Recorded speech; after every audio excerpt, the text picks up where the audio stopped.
Meanwhile, AFP Chief Emmanuel Bautista says the proposed Philippine-US agreement will boost operational cooperation between the two countries, particularly in disaster relief. He clarified that the defense accord is not aimed at any country. Freddie Abando reports.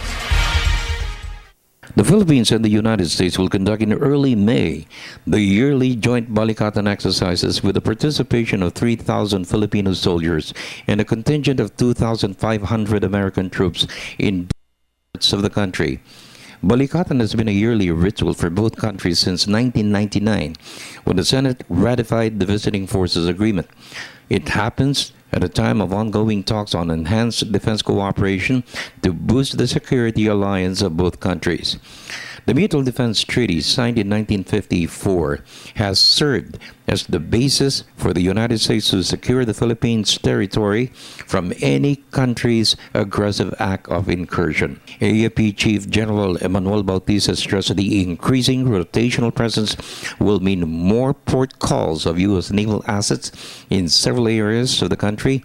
Subic for one, where port calls has been routine on a monthly basis. We have a mutual defense treaty with the United States, and part of that is to really train together to prepare for any eventuality. That's what the mutual defense treaty is all about. And to be able to do that, we need to bring in our allies so that we can train together, and so that that we will be able to prepare for any contingencies.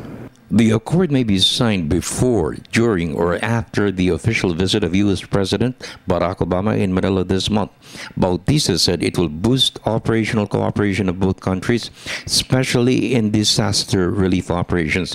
Yolanda has proven it when the U.S. Carrier Task Force Group, led by the USS George Washington, was the first to respond to the country's call for help.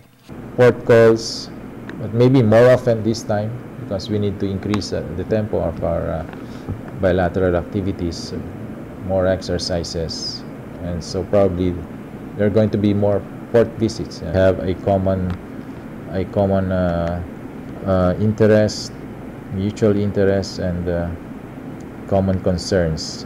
Not necessarily addressed against any specific country. You mentioned that. No, it's not addressed against any specific country. S.M.E made it clear the Philippines has no intentions to provoke any country with the EDC. The Chief of Staff stressed the government will pursue the path of diplomacy to resolve its territorial dispute with China.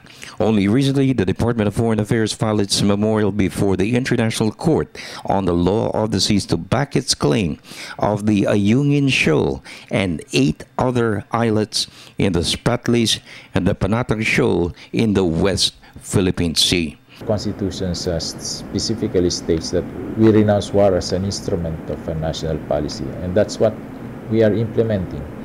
And so our rules of engagement are very strict to avoid any conflict, any confrontations with other nations. For the People's Television Network, this is Freddie Abando reporting.